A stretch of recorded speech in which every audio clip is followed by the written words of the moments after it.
Muy bien, vamos a iniciar esta sesión.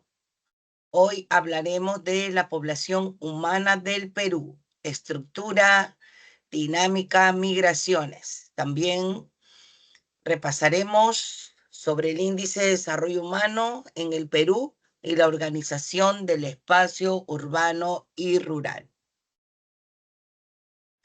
Bien, algunos conceptos básicos primero, para luego ya hablar justamente de la demografía peruana, ¿no?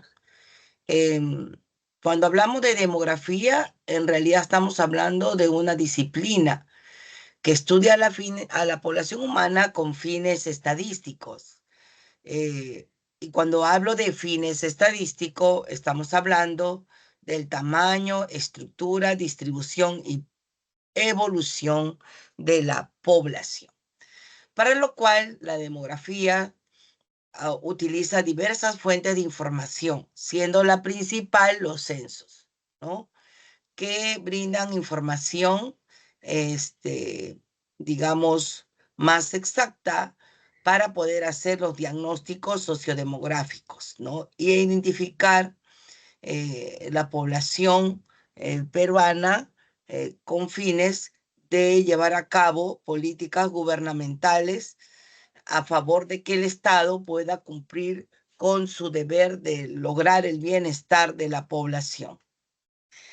Profesor, Conocer entonces la realidad poblacional le va a permitir al Estado diseñar las políticas necesarias para atender justamente el tipo de población que se tiene, ¿no? Por ejemplo, en el siglo pasado, en la década de 70, 80, la profesora, población infantil y disculpe, creo que juvenil, no está compartiendo pantalla.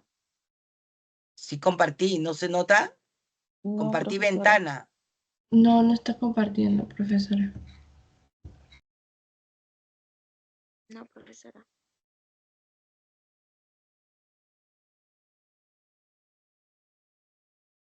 Ahora, ¿me confirma? Sí, ahora sí se ve. Bien, les decía entonces que los censos son un instrumento importante porque va a permitir conocer una realidad que hay que atender, ¿no? Entonces le decía que, por ejemplo, en el siglo pasado la población juvenil era muy amplia, ¿no? Y la base de la pirámide peruana era muy amplia. Y en base a esa información, pues se comenzaron a construir las grandes unidades escolares, ¿no? Por ejemplo, en Lima y algunas ciudades, para poder atender, ¿no?, a esa población que necesitaba ser educada, ¿sí? Luego, hoy ya la población es más adulta, joven adulta y adulta, por lo que los puestos de trabajo es lo que más se requiere crear para atender a esa población. El encargado de llevar a cabo los censos es el Instituto Nacional de Estadística e Informática, ¿no?, el cual llevó a cabo en el 2017 el doceavo censo de población, séptimo de vivienda y tercero de comunidades indígenas, ¿no? Estamos próximos entonces ya al otro censo, ¿no? Porque el plazo máximo entre censo y censo en los países, no solamente en el Perú, ¿no? Tiene que ser máximo 10 años, ¿no? ¿Se dan cuenta? Entonces, el Perú no puede esperar más de 10 años, como ocurrió antes del 2017, para hacer un censo. ¿Saben cuándo se llevará a cabo el censo? ¿No? Entonces, este censo que se llevará a cabo este año, ¿no?, entre agosto y octubre, será el 13º de población, ¿no? 8º de vivienda y 4º de comunidades indígenas. Y será llevado a cabo por el INEI, ¿ya? Pero esta vez no habrá un solo día, ¿no? O sea, no se realizará en un solo día, sino se va a realizar durante 3 meses, utilizando pues la tecnología digital y la recolección de datos, ¿no? Los censistas registrarán y utilizarán tablets, ¿no? Para poder registrar la información, ¿sí? Ya se hará un cronograma de cuándo se realizará, en qué ciudades, en qué distritos nos visitarán los censistas a partir de agosto, ¿ya? Pero no solamente los censos, que es obviamente el instrumento más importante, nos brinda información. En 10 años, el INEI va recogiendo información de la RENIEC. Por ejemplo, para saber las tasas de natalidad, puede recoger de los hospitales, pero puede recoger y directo de la RENIEC, ¿no? Porque ahí todos los que nacen, el 99% de los que nacen, pues están ahí registrados, ¿no? Y son, bueno, actualmente, pues es muy poca población que no registra a sus hijos en la RENIEC, ¿no? Porque ahora el DNI, desde el nacimiento para poder ser atendido en el sector salud, por ejemplo, ¿no? La defunciones, ¿ya? El número de defunciones. También con el registro civil se puede saber cuántos hombres y cuántas mujeres hay.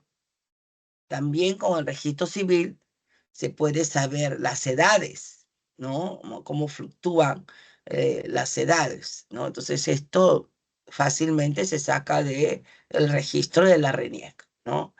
Y tenemos las encuestas hogares que son muestrales, ¿no? Entonces, como repito, tenemos otras fuentes. Por ejemplo, los hospitales para la tasa de morbilidad, que es la tasa de enfermedad, ¿no? Incluso qué enfermedades son las que padecen más los peruanos. ¿Ya? Entonces es otra fuente. Las escuelas, el Ministerio de Educación también, ¿no? Con la tasa de matrícula estudiantil, etcétera. ¿Ya? Bien, vamos entonces ahora a ya analizar las variables. Y tenemos la población absoluta. Si hablamos de población absoluta, estamos hablando del número total de habitantes que habitan en un territorio, ¿sí? Y en un momento determinado, para lo cual puede ser un distrito, puede ser una provincia, puede ser todo el país. Para poder establecer la población absoluta, se tiene en cuenta la población censada, ¿sí? Es decir, aquella que estuvo en su hogar en el momento del empadronamiento, ¿sí?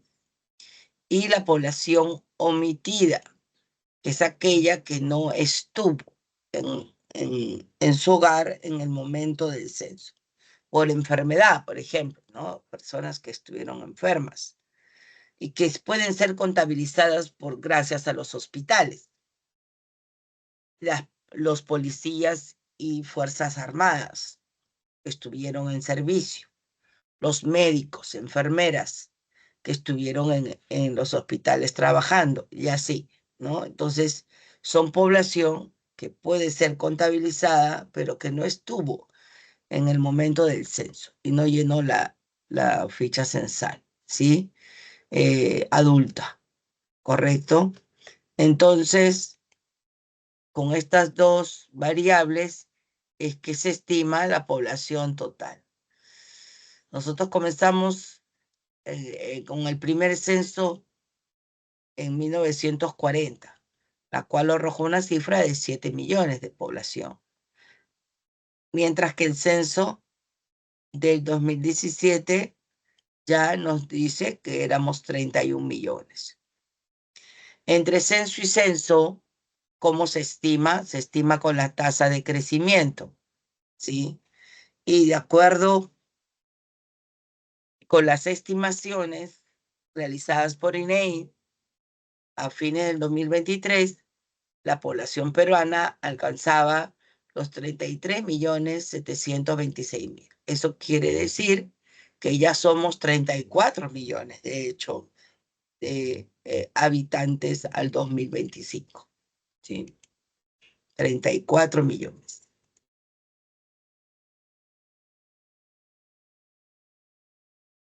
Otra variable demográfica, otro indicador demográfico es la densidad poblacional o población relativa, también llamada densidad demográfica, ¿sí?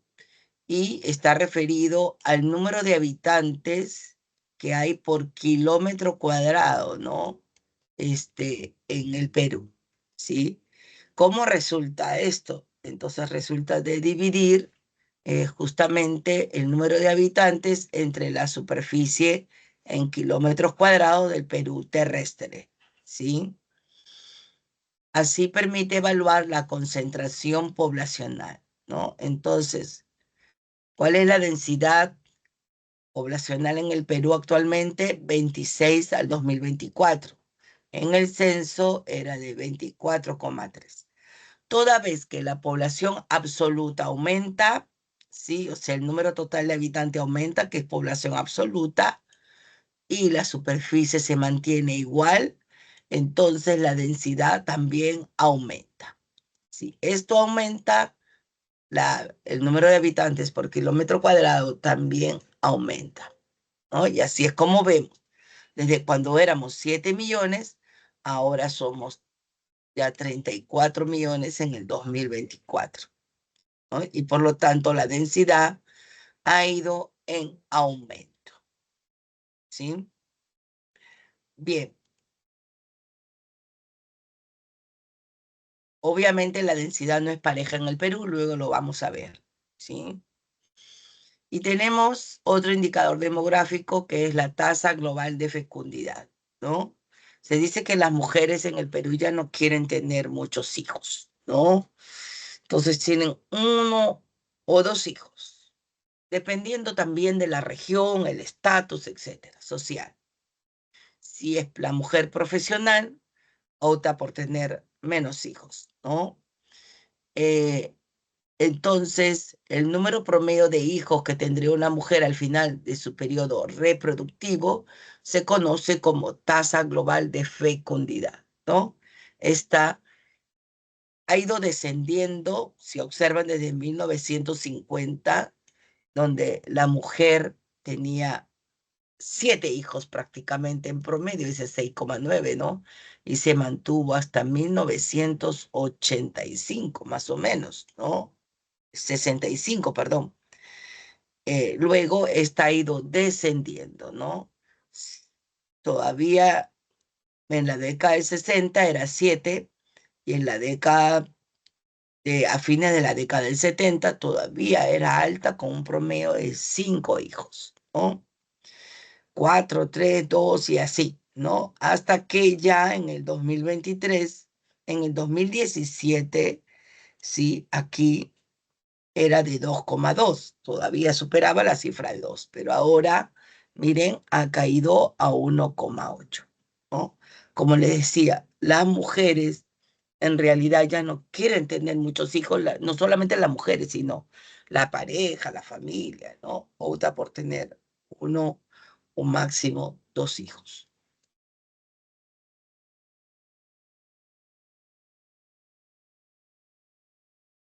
Y obviamente eso se ve también, se repercute en la tasa de natalidad, ¿no? Ya que entonces las mujeres ya no quieren tener muchos hijos, entonces el ritmo de la tasa de natalidad ha ido decayendo. Digo el ritmo.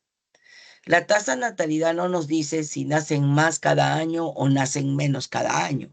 Eso hay que aclararlo, ¿sí? Lo que nos dice la natalidad es que a qué ritmo nacen los peruanos, ¿no? O sea, el número de nacimientos por cada 1.000 habitantes, ¿sí? Y en 1940, por cada 1.000 habitantes nacían 42 por cada 1.000, ¿sí? Si nosotros vemos, entonces, ¿cuántos éramos? A ver un ratito, y esto me voy a retroceder. Ya, en 1972, no hay, creo que acá, sí. En 1972 éramos 14 millones, ¿sí? Y por cada 1000, 42,1, ¿no? O sea, por cada 1000 habitantes de estos 14 millones, nacían 42. Ojo, en 10 millones, entonces, por cada 10 millones, nacían 421,000, ¿sí?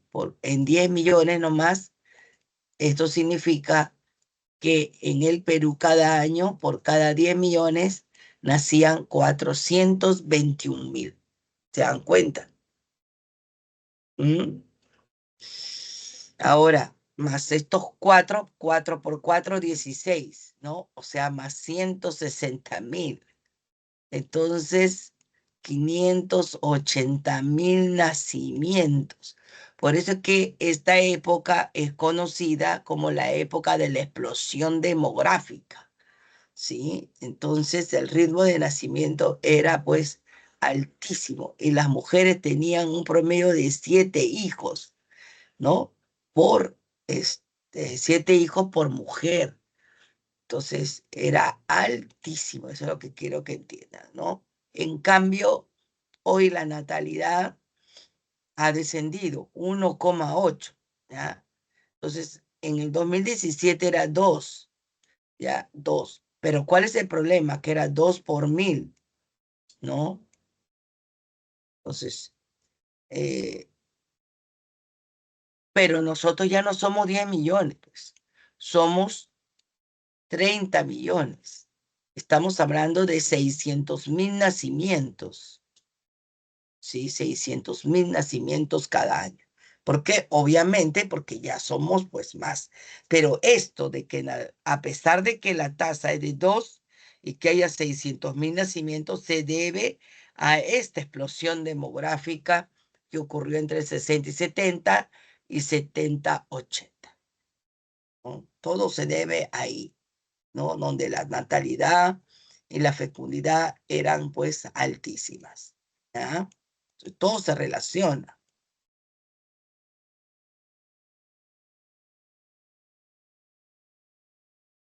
Entonces la natalidad pues era de 42 por 1000, le decía, ¿no?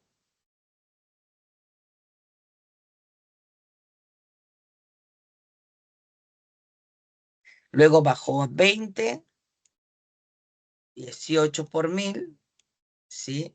Que significa 1,8. Un ratito, por favor.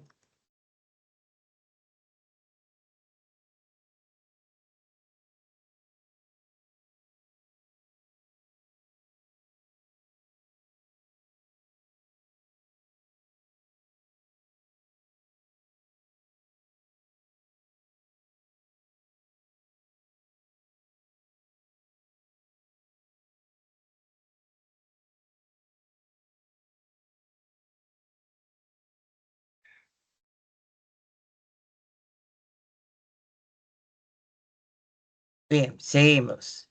El otro indicador es la tasa bruta de mortalidad, que estamos hablando de las defunciones también por cada 1000, ¿no? En 1940, la tasa de mortalidad pues superaba, ¿sí?, los 25 habitantes por 1000. O sea, nacían 42, pero morían un poco más de 25, ¿no? Entonces estamos hablando de 26 por 1000, ¿sí? O sea, a la natalidad le restas la mortalidad, pues entonces tienes tasa de crecimiento natural, ¿no? Entonces, para que más o menos tengan una idea. Ya, esta tasa, pues, del 40 al 61 en 20 años cayó drásticamente hasta llegar a 15, ¿no? Y luego, en el periodo intercensal del 61 al 72, desciende a 12,9, ¿sí?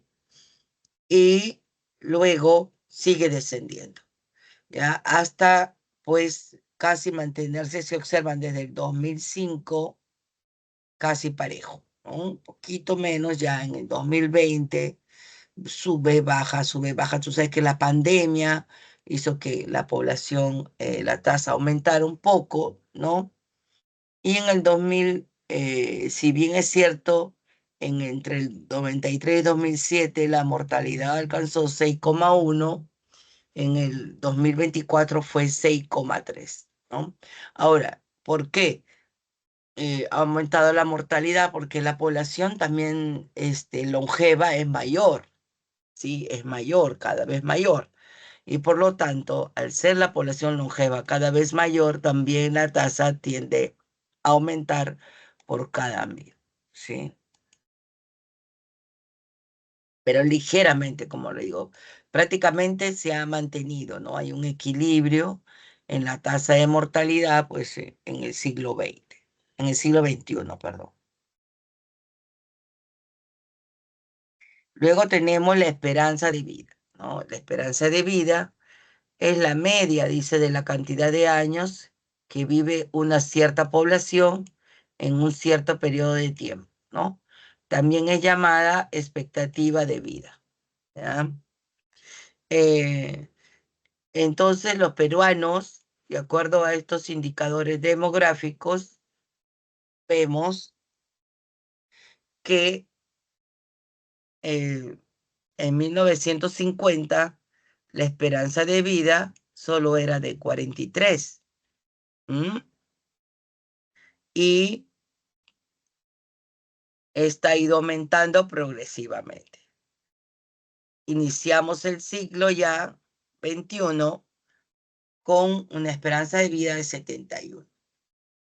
Un cuarto de siglo ya y alcanzamos los 77,4 de promedio, ¿no? Porque este es un promedio. Acuérdense que la esperanza de vida varía de acuerdo a las personas, el estatus económicos, el acceso a la salud, ¿no? Entonces, y medicinas, y esto obviamente varía también incluso de sexo, hombre, mujer, ¿no? Porque está demostrado que las mujeres tienen más esperanza de vida que el varón. Muy bien, dejamos ahora sí los indicadores demográficos para pasar a la evolución. Aunque hemos ido analizando un poco ya, ¿no? La evolución de la población peruana ha sido de forma creciente y positiva, ¿no? Ha sido positiva, ¿no? Hemos visto que ha habido un incremento, ¿no? Básicamente de la población, ¿no? Un incremento que varía desde 7 millones hasta 31 millones, sí, en el censo del 2007, ¿no? Y les decía que la explosión demográfica ocurre aquí, ¿no? Donde los incrementos, siendo la base 10 millones, ¿no? Aumentamos a 14 millones debido a la alta tasa de natalidad, ¿no? En el Perú, que influye mucho en la tasa de crecimiento, ¿no?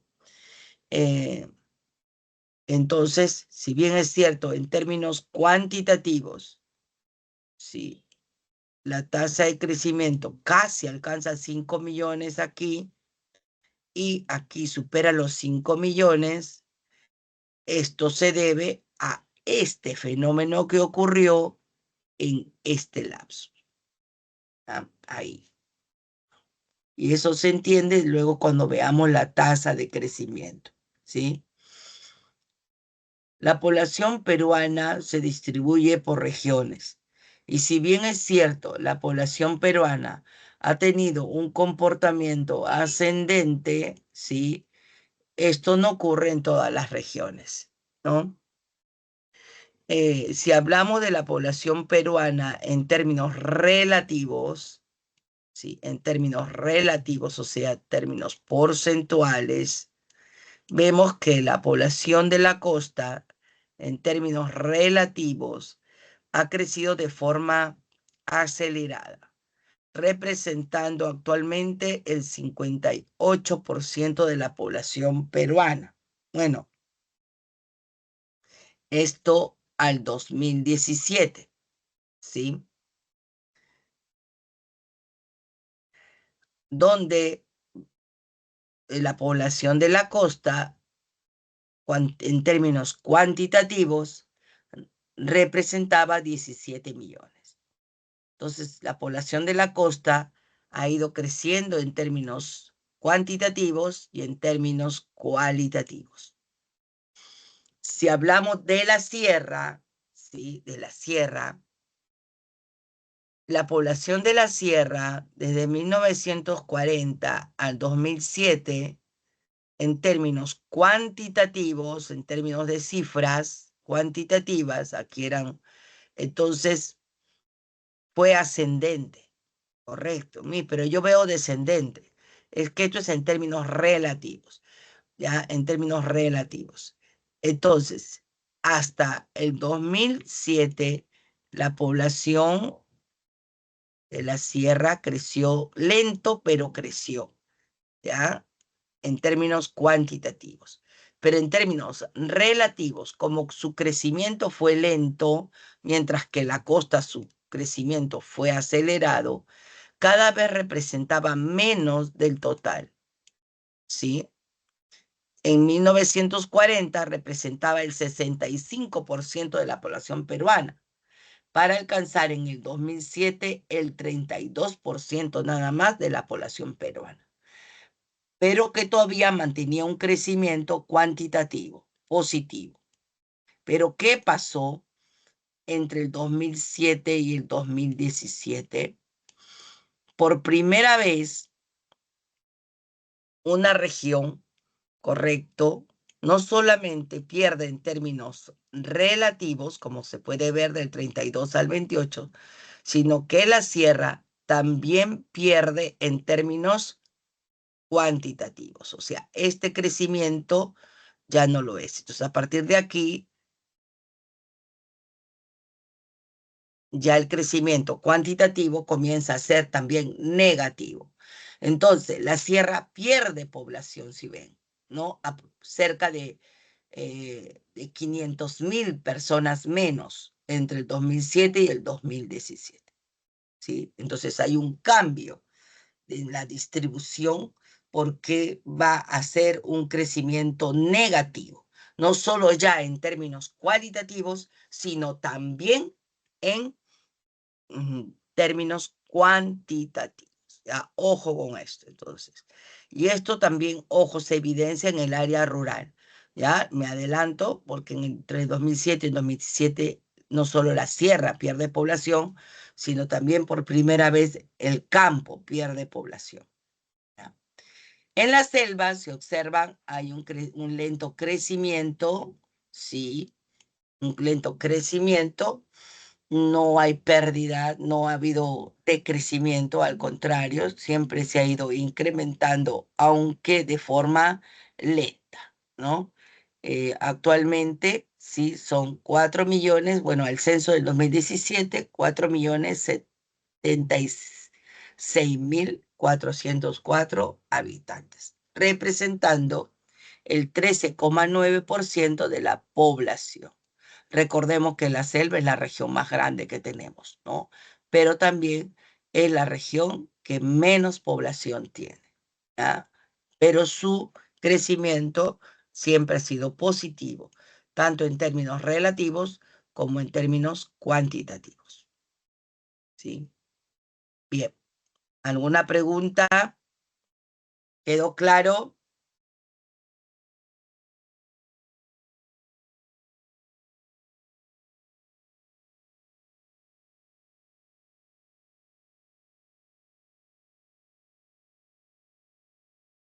Bien, pasemos ahora a lo que es dinámica de la población. ¿Cómo está distribuida la población?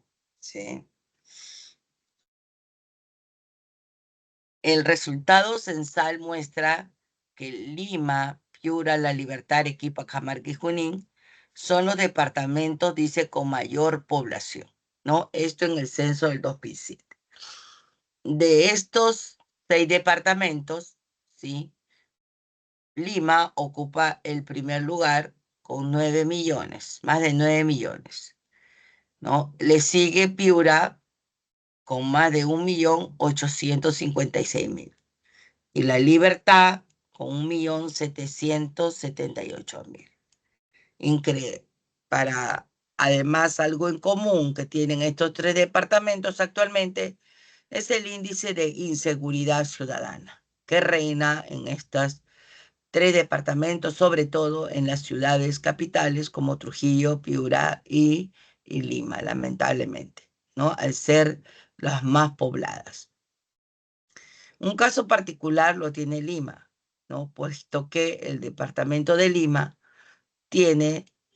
tenía desde los 31 millones de habitantes en el 2017, pues tenía 9.485.000 habitantes, ¿sí? Todo el departamento, ¿no?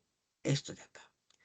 Pero cuando analizamos, ¿sí? Ya por provincia, este departamento, la provincia de Lima, ya la provincia, ¿sí? Resulta que de estos 9 millones, la provincia de Lima tiene 8.574.974. Bien. En otras palabras, 8.500.000, entonces 75.000 habitantes, redondeando cifras, ¿no? De esos 9 millones, ¿no? 8.500.000 están aquí, increíblemente, y menos de 1 millón en todas las demás regiones, imagínense, incluido Callao, ¿no?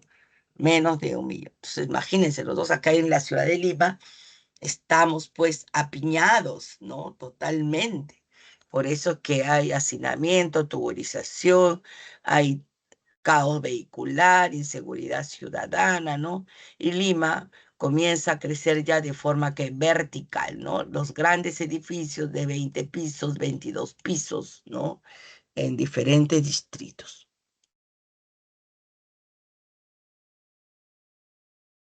Y justamente esto se refleja también en la densidad poblacional, ¿no? Que hemos dicho que es el número de habitantes por kilómetro cuadrado, ¿no? Habíamos mencionado que la densidad ha ido en aumento. Actualmente ya está en 26, ¿no? 2017, que fue el censo, era de 24,3. Si hablamos de densidad, la provincia constitucional del Callao o región Callao, ¿no es cierto?, registra una altísima densidad demográfica con 6.815.8 habitantes. Es la región, entonces, política con mayor densidad demográfica. Imagínense, 6.815 habitantes por kilómetro cuadrado. Y Lima, ¿qué pasó? Pero Lima solamente 272, pero Lima como departamento. Porque si vemos provincia, acá miren acá, si analizamos solo la provincia, que hemos dicho que tiene más de 8 millones de habitantes, la cifra también llega a 4 dígitos, ¿no? Y la densidad demográfica en el 2017 era de 3.278,9 habitantes por kilómetro cuadrado. En el 2017, ¿no? Ya han pasado, pues, ¿cuántos años? ¿No? 8 años. Y obviamente esto ha ido cambiando, ¿no? Después ya vienen otros departamentos como Lambayeque con una densidad de 82 y La Libertad con 69. Pero Piura no era el segundo departamento más poblado. Sí, Piura es el segundo departamento más poblado, pero en densidad, porque Piura es mucho más grande que Lambayeque y La Libertad, no está dentro del ranking de los 3 o 4 primeros, ¿sí? Entonces, ojo entonces con el examen, ¿no? Una cosa es que te pregunten en los departamentos más poblados, y otra cosa es que te pregunten por los departamentos más densamente poblados o con mayor concentración poblacional, ¿no? Si hablamos de concentración, estamos hablando de densidad, ¿correcto? Y entonces el orden sería Callao, Lima, Lambayeque, La Libertad, ¿no? En el otro es Lima, Piura, La Libertad, hemos visto, ¿no? De ahí viene Junín, si no me equivoco. Ah. Bien, y así como hay departamentos que llegan a 4 cifras, pues Madre de Dios alcanza pues menos de 2 habitantes por kilómetro cuadrado, ¿no? 1,7. Loreto, 2,4 habitantes por kilómetro cuadrado. Ucayali, 4,9 habitantes por kilómetro cuadrado. Fíjense.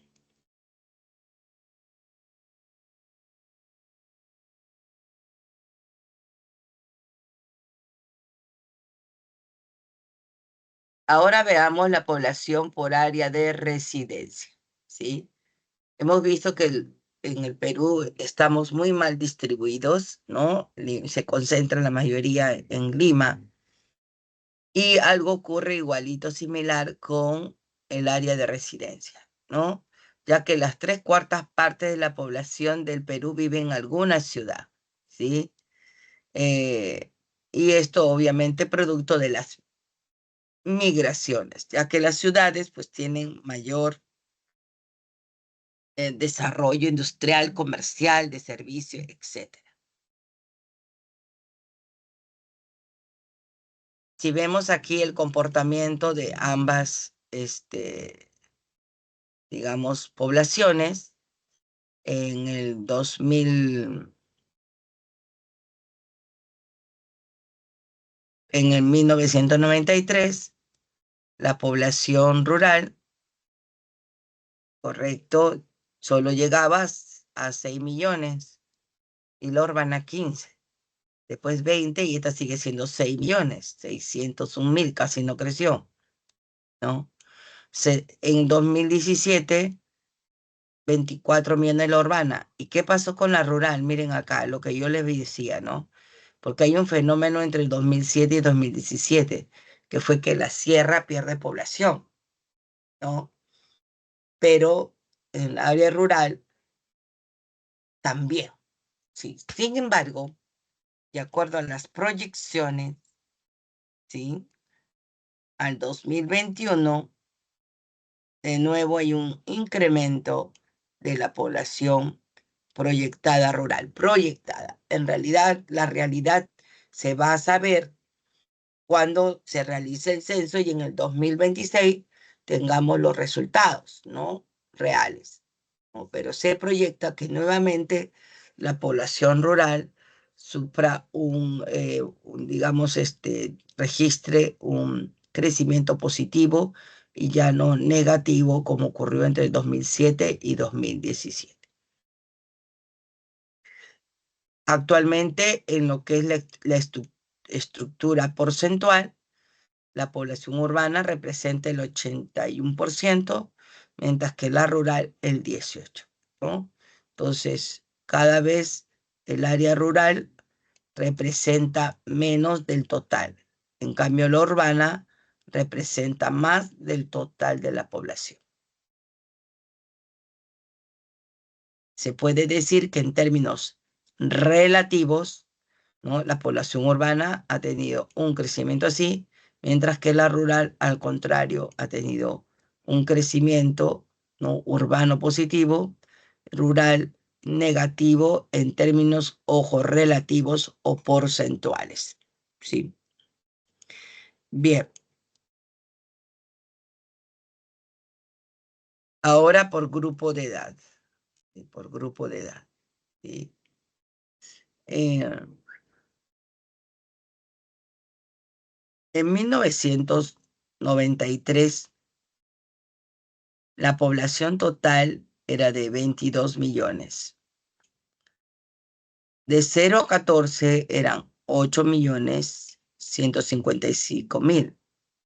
Y de 15 a 59 eran 12 millones. De 60 más, 1.500.000. Esto representa esto de acá, ¿no? Entonces, estos 8 millones representaban el 37%, los 12 millones, el 56%, y el 1.543.000, el 7%. ¿Cómo ha cambiado al 2021? Sí, porque no hay tiempo para revisar todo, ¿no? Entonces, vemos que obviamente la población se ha incrementado, ¿no? ¿Y qué ha pasado de 0 a 14?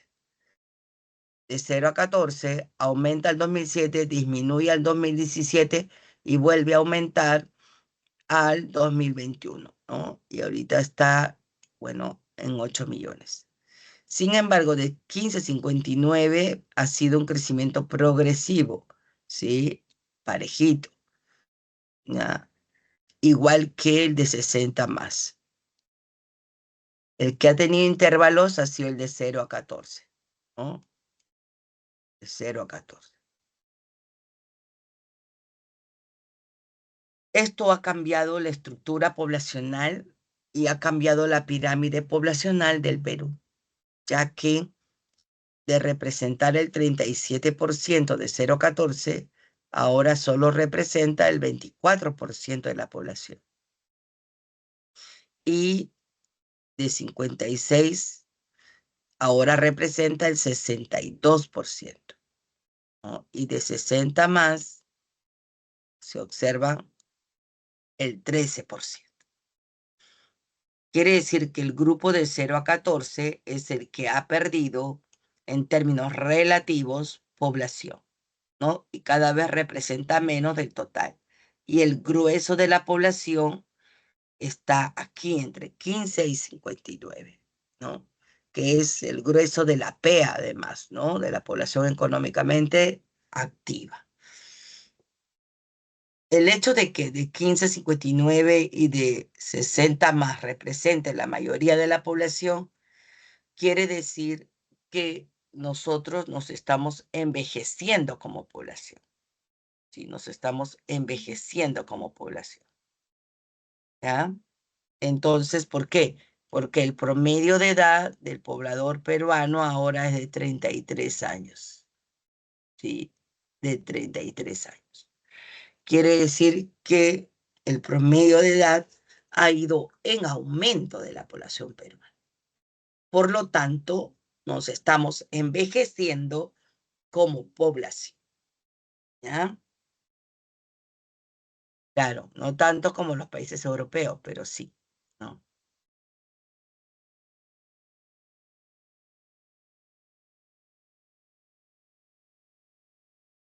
La estructura poblacional del Perú se ve en esta pirámide, donde vemos que de 0 a 9 se ha angostado la pirámide.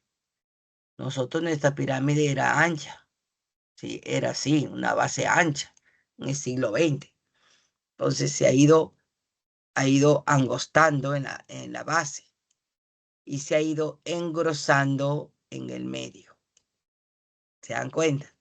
Se ha ido engrosando, ¿ya? Bien, ahora, por población, por sexo. ¿Será cierto que hay 5 mujeres para un hombre? No, en el Perú, pues eso es falso, ¿no? Al 2023 somos 33 millones, ¿no? Ahora, la población por sexo en el 2017, ¿cómo estábamos? Mujeres, 14.931.000. Hombres, 14.450.000. Eso quiere decir que en el Perú hay 480.370 más mujeres que hombres. En una población en el 2017 que era 31 millones, pues esa diferencia no es muy significativa, ¿ya? Entonces quiere decir que prácticamente pues hay un equilibrio, ¿ya? Incluso en las edades menores se observa el porcentaje, hay más hombres que mujeres. Sí, ligeramente hay más hombres que mujeres. Hasta aquí, hasta los 24 años, o sea, su grupo de ustedes, hay ligeramente más hombres que mujeres. Pero eso cambia a partir de los 25 años, ¿no? Y donde comienzan a haber más mujeres, se observa, ¿no? Más mujeres, ¿no? En las edades mayores, hasta los 89 años, sí se observa, incluso sigue habiendo más mujeres, ¿no? Más mujeres. Y eso obviamente obedece a la mayor esperanza de vida también de las mujeres. Entonces se puede entender que en las poblaciones juveniles hay más hombres, pero después en el resto de las edades hay más mujeres. Bien, y yo les hablaba de tasa de crecimiento natural, ¿no? Cuando hablábamos de la natalidad y de la mortalidad, ¿sí? Acá, mire, ¿no? Tasa de natalidad, bruta de natalidad, tasa bruta de mortalidad. ¿Qué es la tasa de crecimiento poblacional? Es el incremento real de la población, ¿sí? Y se mide anualmente, ¿sí? También se le conoce como tasa de crecimiento real o anual, ¿sí? Esta tasa de crecimiento real que se mide de forma anual resulta de tener en cuenta la tasa de crecimiento natural, pero se parece una más en vez de una T. La tasa de crecimiento natural. ¿Cómo sale la tasa de crecimiento natural? La TBN menos la TBM, es decir, la natalidad menos la mortalidad. Y tenemos la tasa de crecimiento natural. A esta le tienes que sumar la tasa neta de migración. ¿Y cómo resulta la tasa neta de migración? ¿Sí? La tasa neta de migración resulta de restarle a los que llegan, restarles los que se van. O sea, los inmigrantes, que son los que llegan, se le resta a los emigrantes, que son los que se van. Resulta que, a pesar de la migración venezolana y todo lo demás, todavía la tasa neta de migración en el Perú es negativa. ¿Sí? Es negativa, porque son más los emigrantes que los inmigrantes. ¿Ya? Entonces, al ser más los emigrantes que los inmigrantes, nuestra tasa neta de migración es negativa. Entonces, a la tasa de crecimiento natural le terminamos restando, ¿no? Matemáticamente hablando, le terminamos restando la tasa neta de migración por ser negativa, ¿ya? Así es como entonces se saca la tasa de crecimiento real, la cual se establece de forma anual e intercensal, ¿sí? Anual todos los años. Y de ahí se saca la intercensal, entre censo y censo. Este gráfico que tenemos acá, ¿sí? Es justamente la tasa de crecimiento intercensal, ¿sí? Que se establece anualmente, ¿sí? Y vemos que el promedio anual entre 1940 y 61 era de 1,9. ¿Qué significa 19 por 1000? Pero entre el 61 y el 72, donde yo le digo que ocurre la explosión demográfica, que se extiende hasta la década del 80 en 2 periodos, pues la tasa de crecimiento alcanzó su cúspide, llegando a 28 por 1000, es decir, 2,8%. Sí, ahora sí se entiende por qué hubo un aumento de cerca de 4 millones con esta tasa. Y entre el 72 y el 81, sí, entonces desciende ligeramente a 2,6, 26 por 1000, con un incremento de más de 3.500.000. A partir de la década del 80, la tasa comienza a caer, alcanzando una cifra de 20 por 1000, alta, altísima también, ¿no? Que provocó que casi llegara a los 5 millones, ¿no? Los 5 millones. Continúa la explosión demográfica. Es en 1990 donde el gobierno de Fujimori implementa drásticamente una política de control de la natalidad, ¿no? Y logra en la década del 90 y parte del siglo ya 20, porque el censo se realiza en el 2007, pasaron muchos años, ¿no? Del 93 al 2007, se extendió el plazo, ¿no? del censo, pues, 28.000, a pesar de que, ¿no? Era de 1,6, el incremento fue de más de 5 millones y medio, ¿no? Actualmente la cifra ya se encuentra en un 1%, incluso de poder, no tenemos datos todavía de cuánto es la tasa de crecimiento al 2024, pero al 2017 la tasa de crecimiento descendió a 1, ¿sí? A 1. ¿Ah? Vamos a ver con la migración venezolana cómo estaremos, ¿no? Porque si seguimos en 1 o es que ha podido aumentar ligeramente. Dependerá también de la natalidad, ¿no? Y mortalidad. Muy bien. ¿Alguna pregunta hasta aquí? A ver, antes de entrar a migraciones, vamos a resolver un primer ejercicio, ¿ya? Y después pasamos a migraciones.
La B, profesora. A ver, veamos.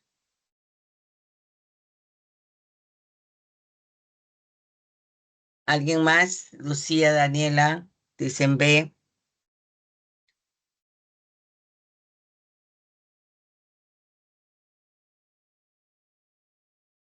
La primera dice, en el Censo Nacional 2017, al incluir la población censada y la omitida, el total de habitantes del Perú superó los 31 millones. Esta es correcta, ¿no es cierto?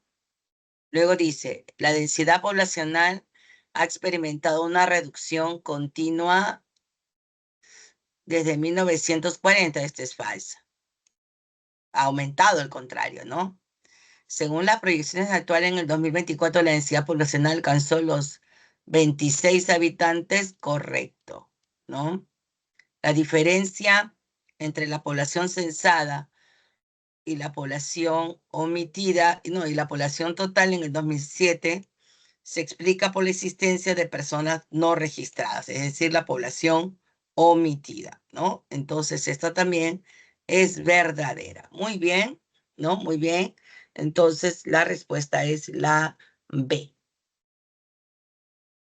Pasamos a la siguiente pregunta, que también ya la hemos visto.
A ver, veamos.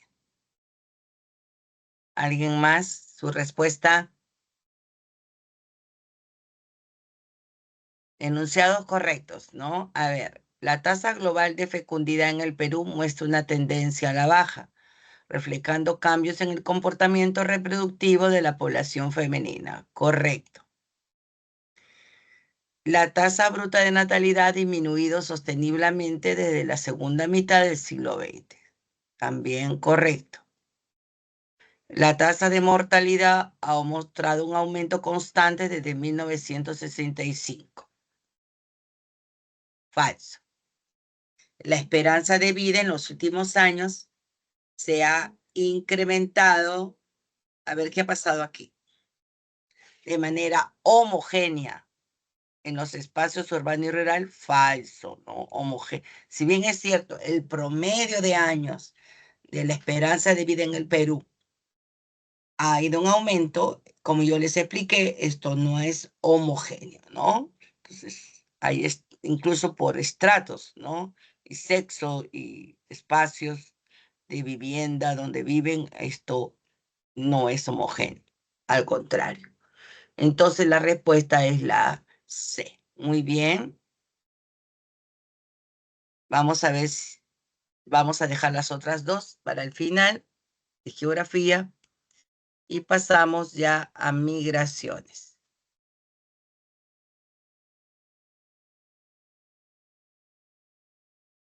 ¿Me confirman si se ve?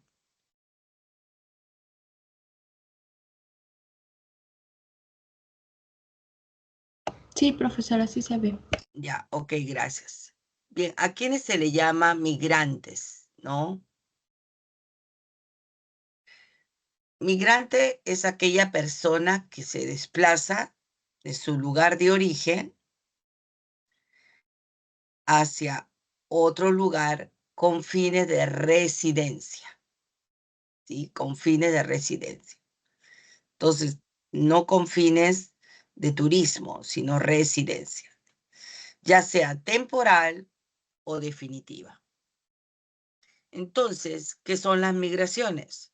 Justamente son los desplazamientos de las poblaciones con ánimo de residencia para ubicarse en otro lugar, ya sea de forma temporal por motivos de trabajo, estudio, familiar, ¿no?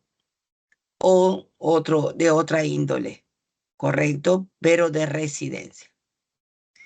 En el Perú han ocurrido migraciones, tanto al interior del país como también al exterior o del exterior en los últimos años. Las causas de las migraciones son diversas, ¿no? Por ejemplo, tenemos las socioeconómicas, es decir, para la búsqueda de mejores condiciones de vida y empleo, ¿no?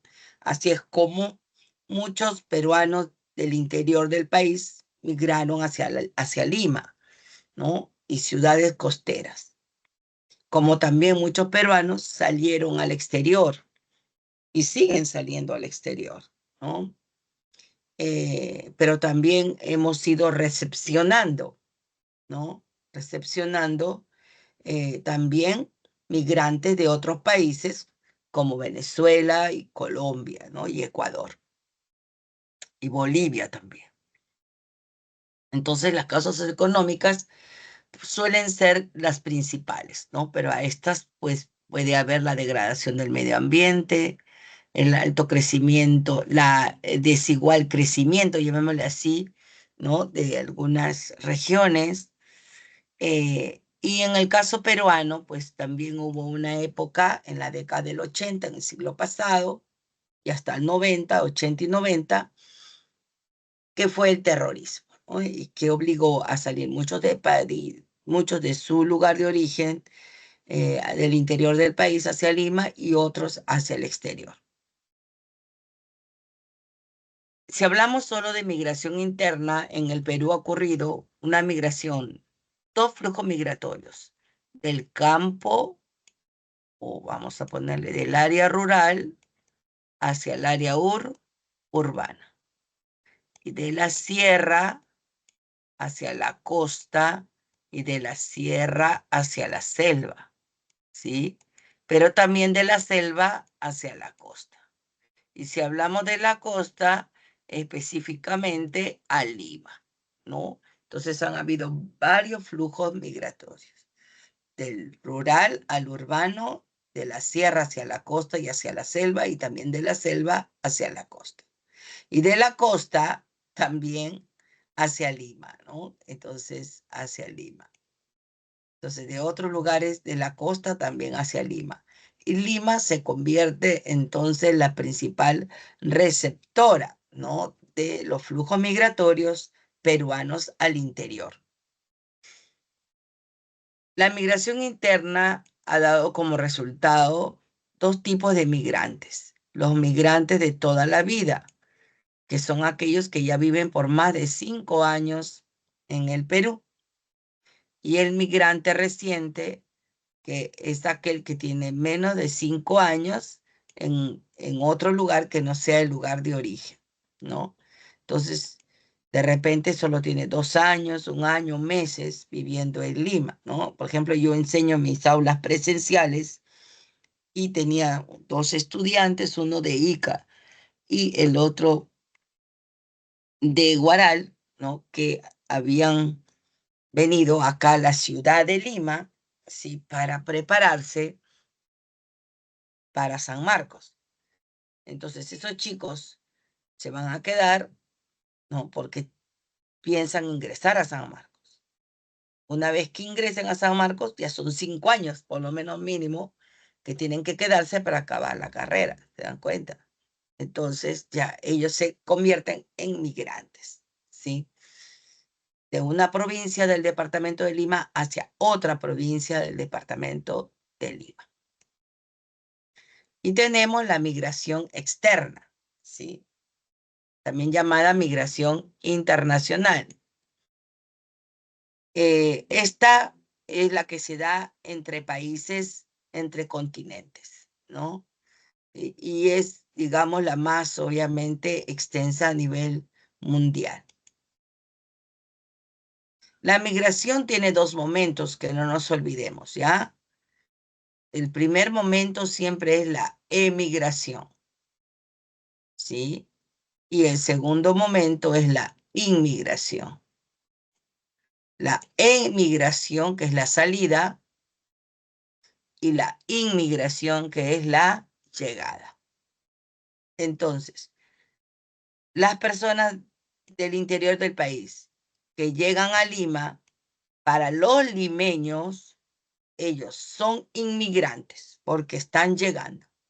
En cambio, supongamos que ellos sean, pues, de Junín. Para Junín, ellos son emigrantes. Pero para nosotros los limeños, que vivimos acá y que llegan, son inmigrantes. ¿Ah? También para el examen, por si acaso.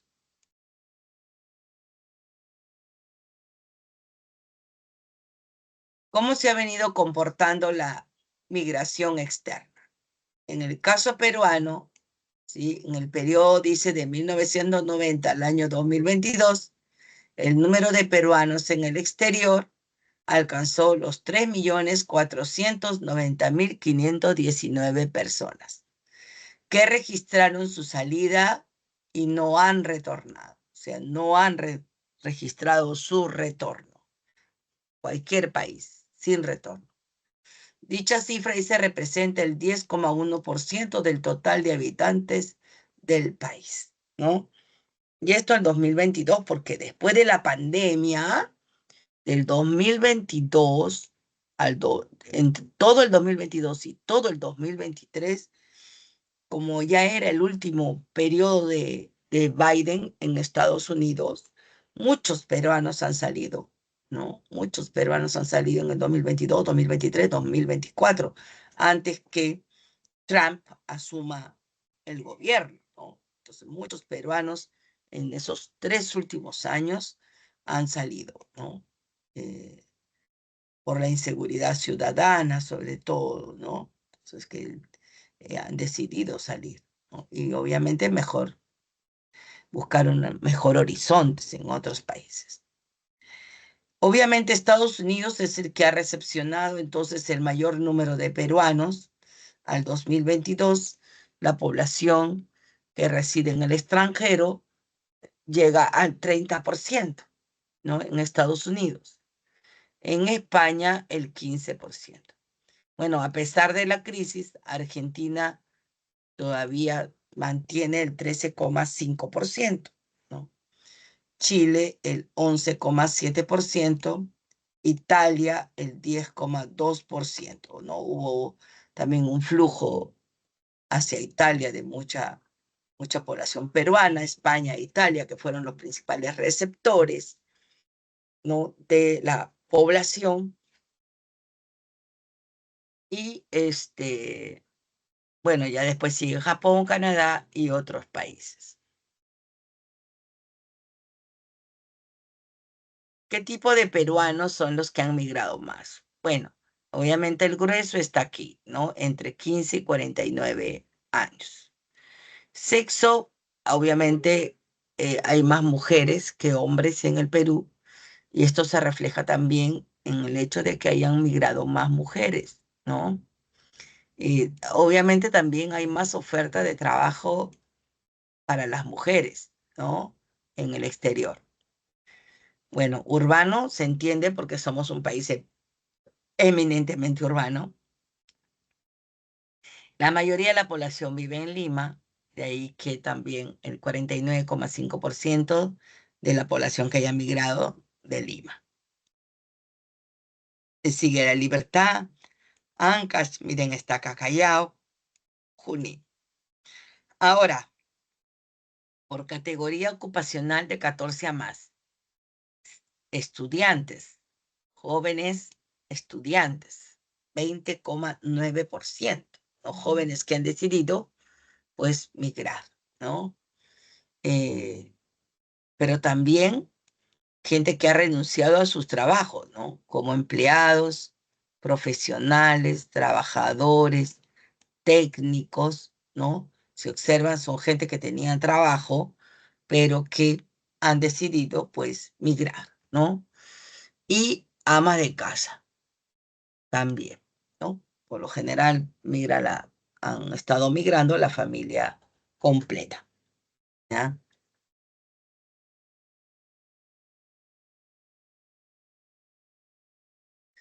Bien, en cuanto a los inmigrantes, bueno, las cifras que se tienen a agosto del 2023 por migraciones es de 1.354.000, aunque pues se señala que esta cifra puede ser mucho más, puesto que hay muchos ilegales.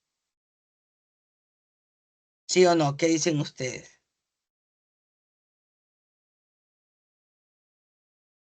¿Cuánto se estima, no? O sea, en realidad la cifra, pues, supera en realidad el 1.500.000. El problema es que, repito, son, muchos han sido ilegales, ¿ya? Ilegales.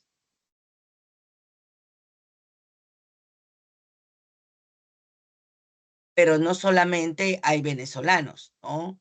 Que representan el 85,7% de la población migrante, sino que también hay colombianos, ecuatorianos, ¿no? Estadounidenses, también en el Perú, ¿no?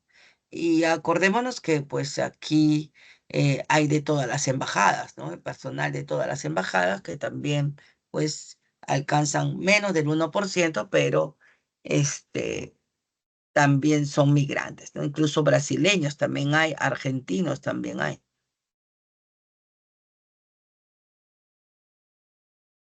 Para terminar ya geografía, terminando, la organización del espacio urbano y rural, ¿no? Como hemos dicho, el Perú es un país eminentemente urbano, ¿sí? La mayoría de la población peruana reside en alguna ciudad, ¿sí? Sin embargo, todavía hay población, pues, que tenemos que entender que vive en el espacio rural y que hay que atender ambas realidades, ¿no? De acuerdo a INEI, se considera urbano, dice, aquel centro poblado que tiene como mínimo 100 viviendas agrupadas contiguamente, ¿sí? Por excepción, se considera urbano a todas las capitales de los distritos, aun cuando no reúna, dice, las condiciones adecuadas. O sea, si no cumple este requisito, ¿no? Al no cumplir este requisito, sí, tiene como mínimo 100 viviendas agrupadas, dice, contiguamente. Pero si no cumple ese requisito, pero es capital de distrito, entonces se considera como urbano. ¿Por qué? O sea, lo que pasa es que un centro poblado urbano ya es un distrito y tiene otro presupuesto, ¿sí? Y al ser urbano, pues se comienza a equipar el centro, ese espacio urbano, ¿no? Y dotar de la infraestructura que se necesita realmente para que, digamos, en la realidad sí tenga las condiciones de urbano. Por eso es que se considera como tal, ¿sí? Y luego el centro poblado rural, que tiene menos de 100 viviendas agrupadas contiguamente, ¿sí? O que teniendo 100 viviendas, estas se encuentran dispersas, ¿no? En un espacio rural, tú no ves trazo de calles, avenidas, plazuelas, ¿no? Comisarías, no ves, ¿no? Entonces ves, como repito, las viviendas, así sean 100 viviendas, estas se encuentran dispersas. ¿Cuáles son las instituciones responsables de la organización del espacio rural? Pues bien, tenemos al ministerio y las municipalidades, ¿no? El Ministerio de Vivienda, ¿sí? No solamente es el ente normativo, sino que también promueve el ordenamiento, mejoramiento, protección e integración de los centros poblados urbanos y rurales como sistema sostenible en el territorio nacional, para lo cual facilita a la población de una vivienda digna, brinda servicios de saneamiento de calidad y sostenibles, y promueve el desarrollo de un mercado inmobiliario, invierte en infraestructura y equipamiento de los centros poblados, ¿sí? Por ejemplo, ampliación y mejoramiento del sistema de agua potable, por ejemplo, ¿no? Entonces, en la zona. O sea, no solamente vivienda, ¿no? Sino también todo el equipamiento, ¿ya? Agua potable, electricidad también, ¿no? En la zona.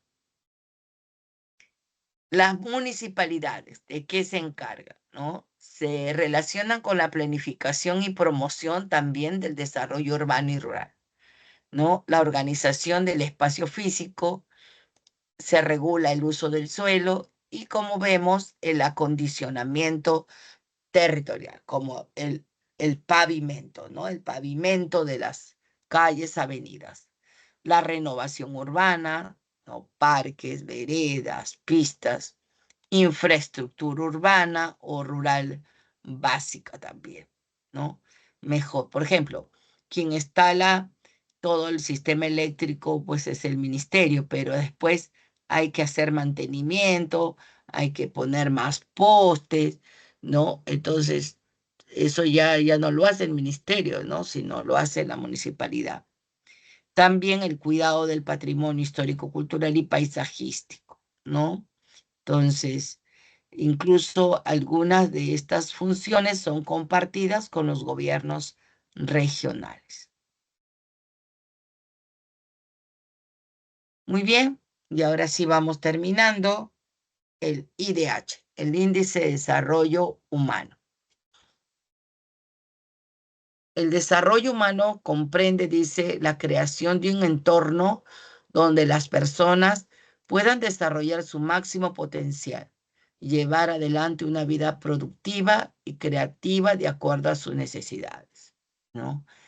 Los países justamente promueven el desarrollo económico para lograr el bienestar de la población y que alcance un desarrollo humano óptimo. El progreso conseguido por cada país justamente para lograr el desarrollo humano es medido por, voy a colocar el organismo porque no está ahí, el PNUD. ¿Qué es el PNUD? Es el Programa de las Naciones Unidas para el Desarrollo, ¿sí? Entonces, el PNUD elabora un ranking conocido como Índice de Desarrollo Humano, ¿no? Este ranking, para hacer este ranking, se toma como referencia 3 variables.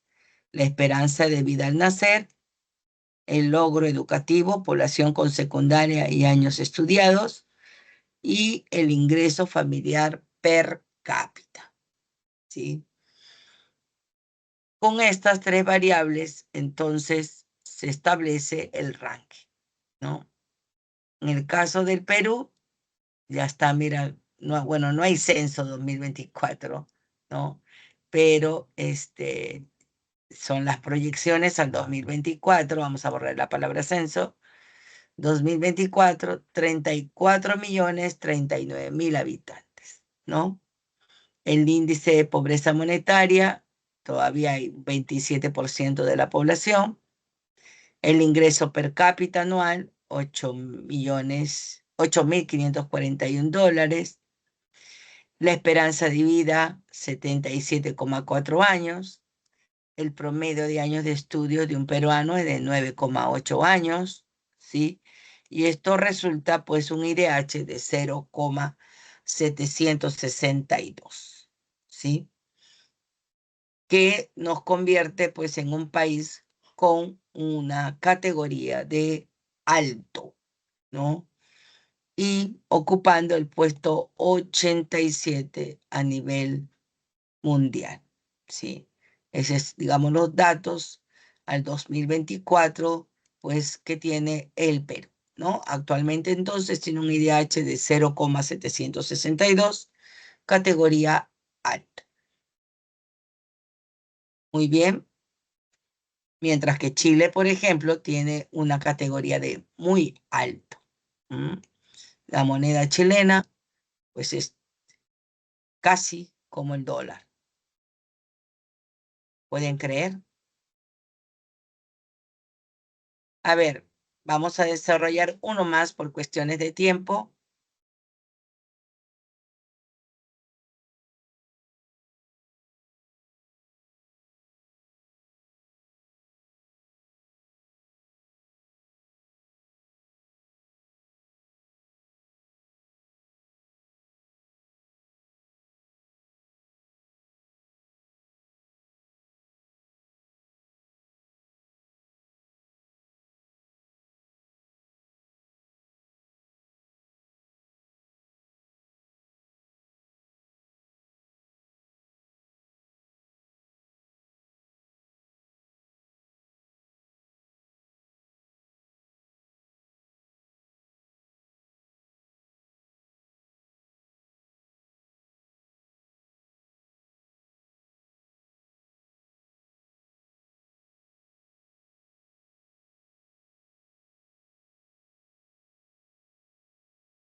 Muy bien. Vamos a ver si está correcto. Todos los países de América Latina presentan un nivel de desarrollo humano muy alto según el IDH. Este es falso, ¿no? No todos. ¿Correcto? Venezuela y Bolivia se ubican entre los países con IDH más alto de la región, tampoco. El Perú tiene un IDH similar al de Chile, por lo que ambos... A ver, un ratito, espérense un ratito, voy a ampliar. Ahora sí, para verlo mejor, porque no está viendo todo. El Perú tiene un IDH similar al de Chile, por lo que ambos pertenecen al mismo grupo de desarrollo humano, tampoco, ¿no? México y Colombia presentan un nivel de desarrollo humano más bajo que Bolivia y Venezuela, tampoco. El Perú presenta un IDH clasificado como alto, aunque se encuentra por debajo de países como Chile, Argentina, Uruguay. Correcto, así es, ¿no? Entonces, la respuesta es la E. Muy bien. Ahora sí, vamos a dar todas las claves. Ahí está, para pasar a cívica.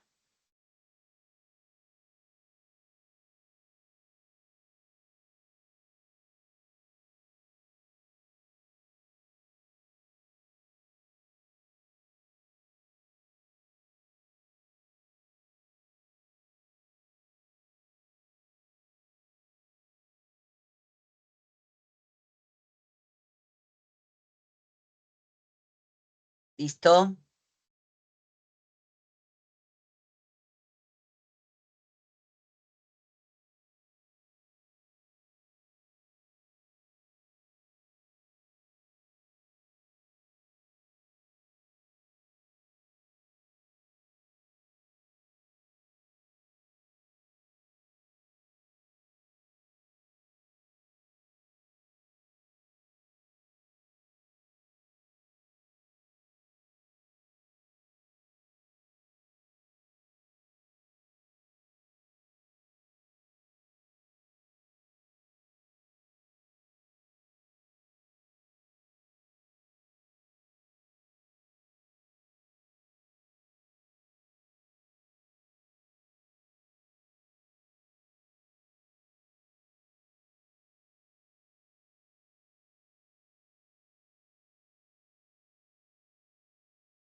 ¿Listo? ¿Me confirman si se ve, por favor?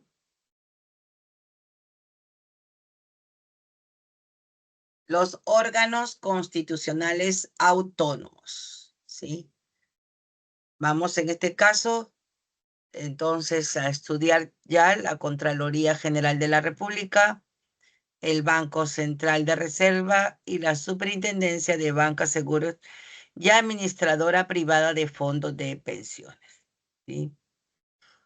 Bien, de acuerdo a al artículo 200 de la Constitución, los órganos constitucionales autónomos son diversos organismos con funciones especializadas, ¿sí? Y que el Estado le otorga, pues, unas funciones específicas para garantizar la vigencia del sistema democrático, ¿sí? Y además garantizar el Estado de Derecho en el Perú, ¿no? Y cuando hablo de Estado de Derecho, estamos hablando del gobierno de las leyes, ¿no? En el Perú, así como la defensa de los derechos humanos. En ese sentido, pues tenemos diversas funciones, diversas instituciones que además cumplen diversos tipos de funciones, ¿no? En este grupo, como hemos visto, está la Contraloría, la SBS y el BCR, pero además, por ejemplo, está la Junta Nacional de Justicia, el Ministerio Público, la Defensoría del Pueblo, el Tribunal Constitucional y los organismos electorales, Jurado, OMPE y RENIEC. Hoy día solo vamos a estudiar 3 de estos organismos.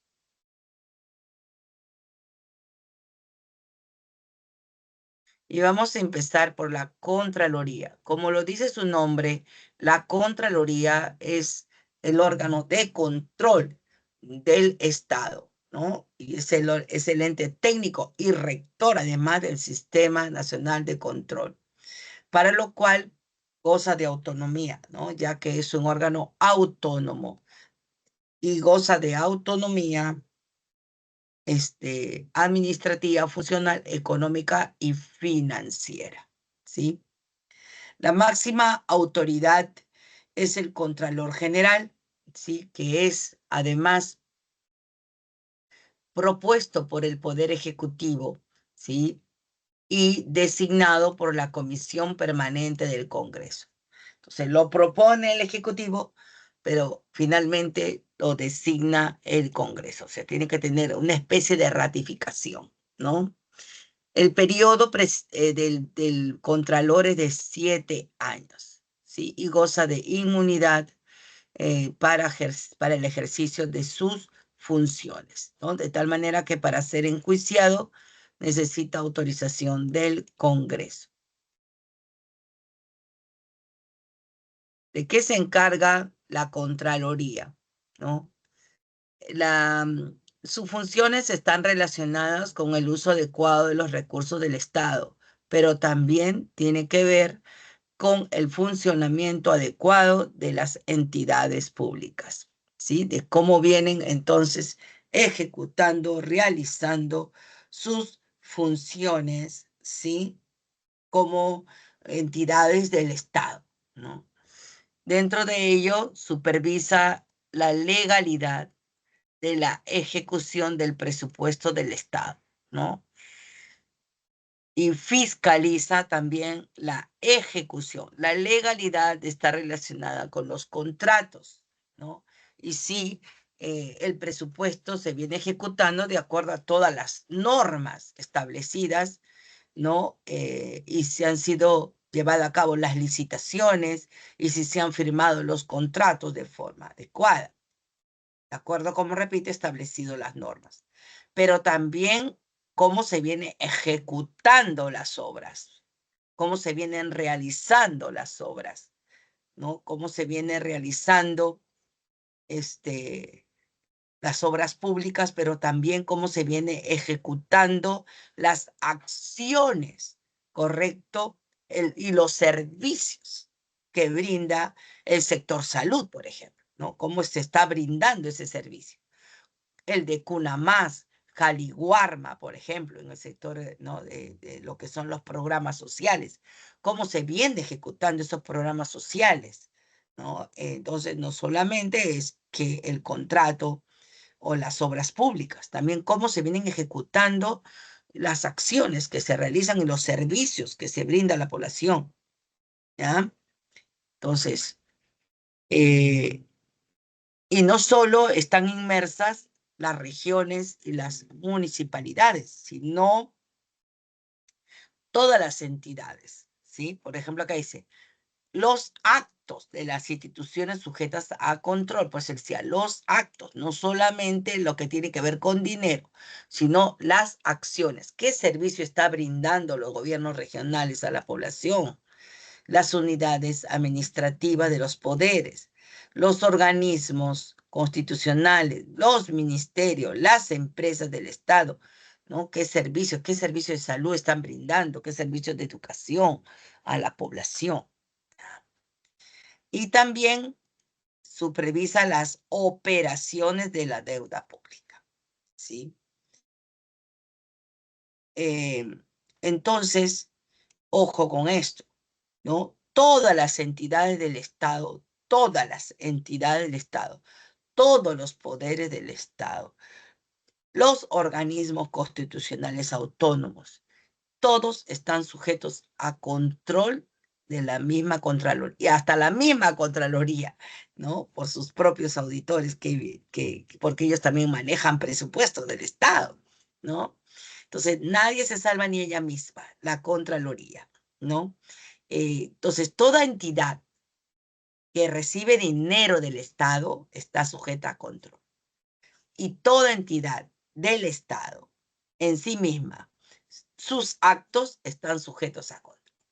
Por ejemplo, San Marcos, las universidades públicas que reciben dinero del Estado, que forman parte de la entidad del Estado, están sujetas a control.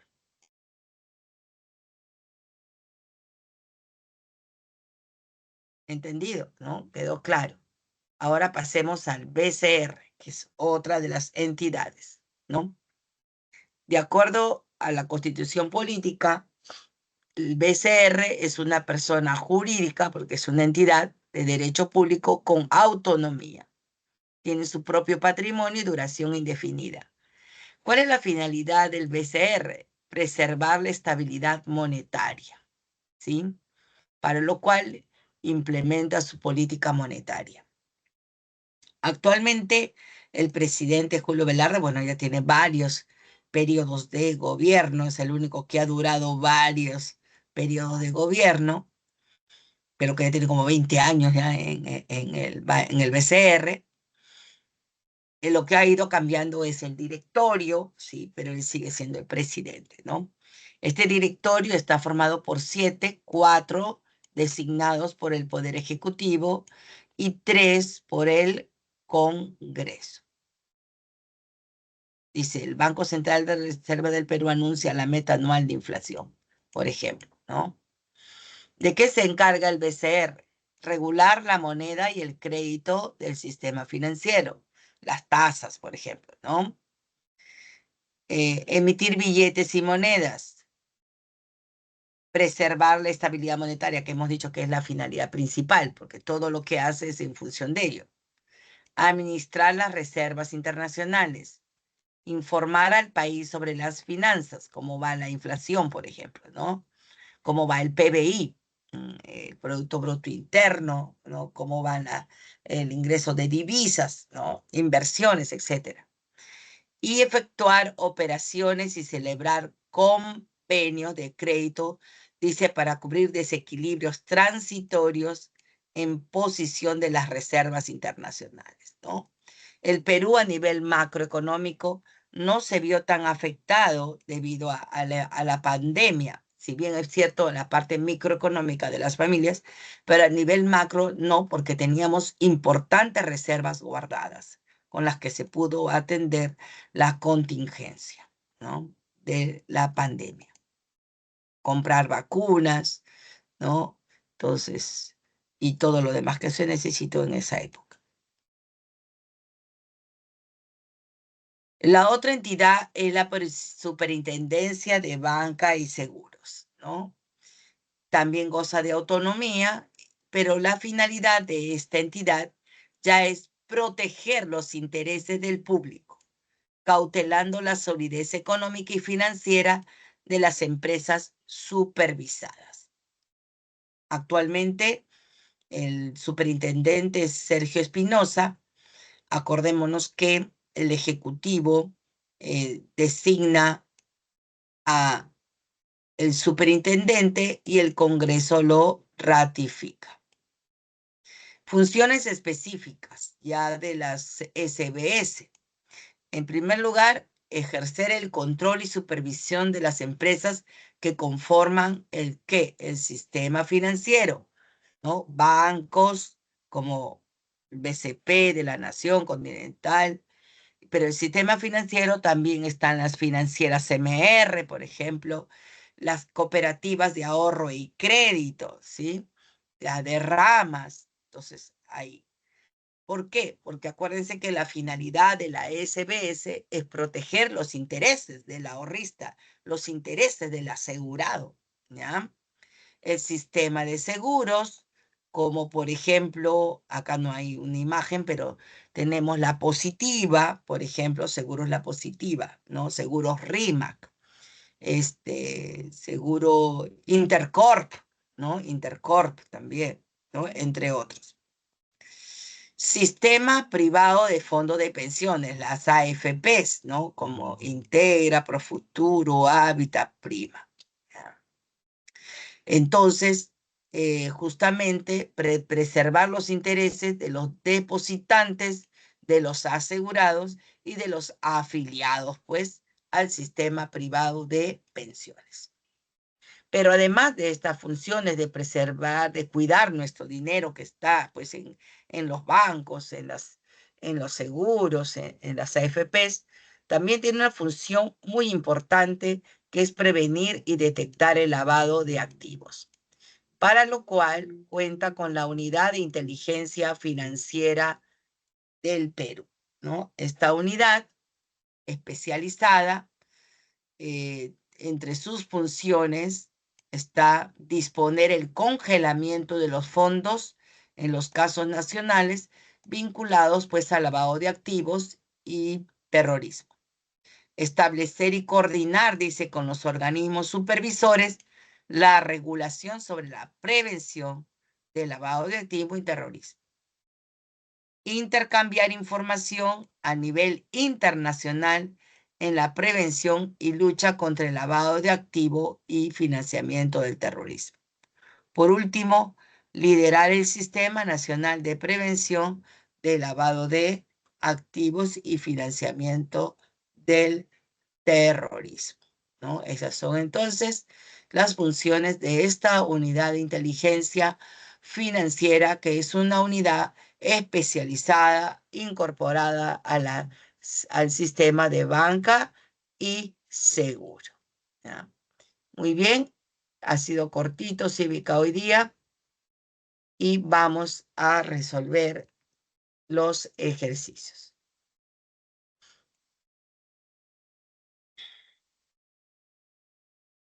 Lo que alcance el tiempo, ¿sí?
Muy bien,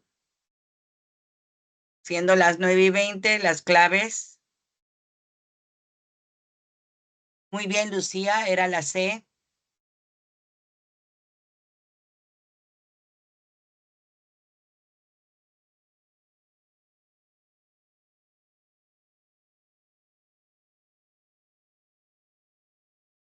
¿Listo? Nos estamos viendo en la próxima clase.